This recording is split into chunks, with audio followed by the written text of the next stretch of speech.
D'accord? Donc, on va rajouter encore d'autres éléments de symétrie.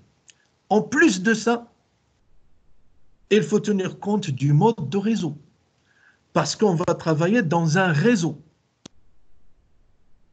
Donc, il faut distinguer avec, distinguer les réseaux selon leur mode.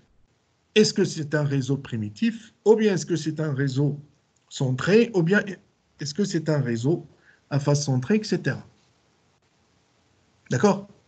Donc, si on tient compte de tout ça, on va engendrer 230 groupes d'espace. Je répète, 230 groupes d'espace. 230 groupes d'espace, s'il vous plaît. 230. Pour les groupes ponctuels, on n'avait que 32. 32. Mais là, pour les groupes d'espace, c'est 230. Bien sûr, le nombre va augmenter. 230, c'est parce qu'on a d'autres éléments de symétrie, en plus des modes de réseau. Bien sûr, ces groupes d'espace doivent respecter la notion de groupe dans le vrai sens du terme mathématique, comme dans le cas du groupe ponctuel. Ces 230 groupes d'espace sont répertoriés dans la table internationale de cristallographie. Ils sont connus, sont bien étudiés et ils sont répertoriés dans la table internationale de cristallographie. À la fin de cette présentation, je vais vous en parler. Donc, notation du groupe. Donc, comment je vais noter un groupe d'espace? Bien sûr, comme j'ai dit, que le groupe d'espace résulte de la combinaison du mode de réseau et des éléments de symétrie. Donc, je dois tenir compte du mode de réseau et je dois tenir compte des éléments de symétrie. Là aussi, les éléments de symétrie doivent être générateurs du groupe et dans des directions indépendantes. C'est-à-dire les éléments de symétrie doivent être indépendants. Comme ce qu'on avait vu avant. D'accord? Donc, un groupe d'espace sera donc désigné par 4 signes, enfin, généralement par 4 signes, parce qu'on va rajouter le mode de réseau, comme par exemple P63MC. P63MC, donc ça veut dire que j'ai le mode de réseau primitif, j'ai un axe 6,3 suivant la direction Z, parce qu'il s'agit de système hexagonal, et j'ai un miroir suivant la direction indépendante, soit A, soit B, soit X, soit Y, et j'ai un plan avec glissement C suivant la direction 1, 1 bar 0. J'espère que vous vous rappelez de ça. Parce qu'on a, pour chaque système, on avait déjà déterminé les 3 directions indépendantes. Donc, le premier signe à gauche, le premier signe à gauche est une lettre en majuscule qui indique le mode de réseau, soit P, soit I, soit F, soit A, soit B ou C. Est-ce que le mode de réseau est primitif, centré, toutes les faces centrées, la face A centrée, ou bien la face B centrée, ou bien la face C centrée. Donc la première lettre en majuscule représente le mode de réseau. Les 3 autres signes sont des chiffres ou des lettres. 6, M, A, B, C, mais en minuscule. Ils représentent les éléments de symétrie suivant les 3 directions indépendantes du réseau. C'est comme ce qu'on avait vu pour un groupe ponctuel, c'est-à-dire des éléments de symétrie suivant 3 directions indépendantes.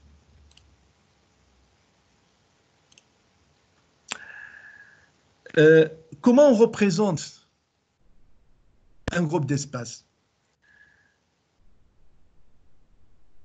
Tout à l'heure, on a vu la notation du groupe. Comment on le note? C'est le groupe. Mais comment on va le représenter dans l'espace? On va le représenter en effectuant ce qu'on appelle la projection sur le plan XY. Sur le plan XY. S'il vous plaît, on ne va pas utiliser la projection stéréographique. Tout simplement pourquoi? Parce que on va travailler avec un réseau cristallin infini, donc ce n'est pas une forme qui est finie, et nous avons la translation. Donc on ne peut pas travailler dans une sphère. D'accord? Donc on ne va pas utiliser la projection stéréographique. Ce qu'on va utiliser, c'est la projection sur le plan X, Y. Donc, présenter le groupe d'espace, ou bien représenter le groupe d'espace, cela veut dire représenter toutes les positions équivalentes de ce groupe d'espace en utilisant la projection sur le plan AB de la maille, c'est-à-dire sur la base, c'est-à-dire sur le plan XY. Par exemple, pour le groupe d'espace P de 1 sur C. Pour le groupe d'espace P de 1 sur C, là, je vous représente la projection sur le plan XY. S'il vous plaît, Y, il est parallèle à mes yeux, donc c'est la direction horizontale, et X, il est perpendiculaire vers le bas. D'accord? Et là, vous voyez toutes les positions générales équivalentes qu'on peut avoir pour ce groupe d'espace P de 1 sur C. Donc là, c'est uniquement les positions. Et là, vous avez tous les éléments de symétrie. Donc, quels sont les éléments de symétrie que j'ai? J'ai un axe hélicoïdal de 1 suivant la direction Y. Donc, c'est pour cela qu'il est représenté par des demi-flèches. D'accord? Là, je montre leur position, hein, où ils se trouvent. Et regardez pour cette projection, l'axe de 1, il est au côté 1 quart. Hein. La valeur que vous voyez à côté, 1 quart, veut dire que l'axe de 1, il n'est pas sur le plan XY. Il est au côté 1 quart. Regardez, s'il vous plaît, le plan C, qui est représenté par des pointillés. Hein, donc, il ne passe pas par l'origine. Il est en 1 quart par rapport à la maille. Et regardez, puisque j'ai de 1 sur C, ça veut dire j'ai un centre de symétrie. J'ai un axe perpendiculaire à un plan. Donc, automatiquement, j'ai un centre de symétrie, hein, représenté par ces points noirs. Donc là, c'est la projection sur le plan XY du groupe d'espace P de 1 sur C. Bon, je sais que c'est un peu compliqué. C'est pour cela qu'on va essayer de travailler cette présentation. Enfin, on va faire la présentation de ce groupe d'espace P de 1 sur C comme un exercice, afin de vous montrer quelles sont les différentes étapes, hein, qu'il faut faire afin d'aboutir à la projection sur le plan XY du groupe d'espace P de 1 sur C. D'accord?